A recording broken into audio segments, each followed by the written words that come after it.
అందరికీ నమస్కారం. ఈరోజు 12వ డివిజన్‌లో మన జెడ్పీటీసీ చైర్మన్ అరుణమ్మ గారితో మరియు మేయర్ శ్రవంతి గారితో ఇతర కార్యకర్తలతో మహిళలతో అందరితో కలిసి ఓట్లు అభ్యర్థించడం జరిగింది.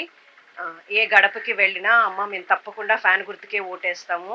ఆదాల ప్రభాకర్ రెడ్డికి తప్పకుండా ఓటేస్తామని చెప్పడం జరిగింది. ఆదాల ప్రభాకర్ రెడ్డి గత సంవత్సరంలో చేసిన అభివృద్ధి కార్యక్రమాలు ప్రజలు గుర్తించారు. వాళ్ళ కళ్ళకు కట్టొచ్చినట్టు కనిపిస్తున్నాయి. అలానే జగనన్న పథకాలు ప్రతి ఇంట్లో లబ్ధి పొందిన వాళ్ళు ఉన్నారు. సో నేను అందరినీ ఒకటే కోరుకుంటున్నాను, చేసిన అభివృద్ధిని గుర్తించండి, మంచిని గుర్తించండి. మంచి చేసి ఉంటేనే తప్పకుండా మీరు ఓటేసి గెలిపించండి.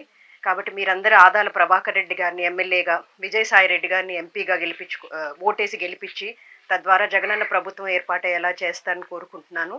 మే 13వ తేదీ ఎలక్షన్స్ ఉన్నాయి. మీరందరూ తప్పకుండా వచ్చి మీ అమూల్యమైన ఓటుని ఫ్యాన్ గుర్తుకే వేస్తారని మమ్మల్ని అందరినీ ఆశీర్వదిస్తారని కోరుకుంటూ సెలవు తీసుకుంటాను.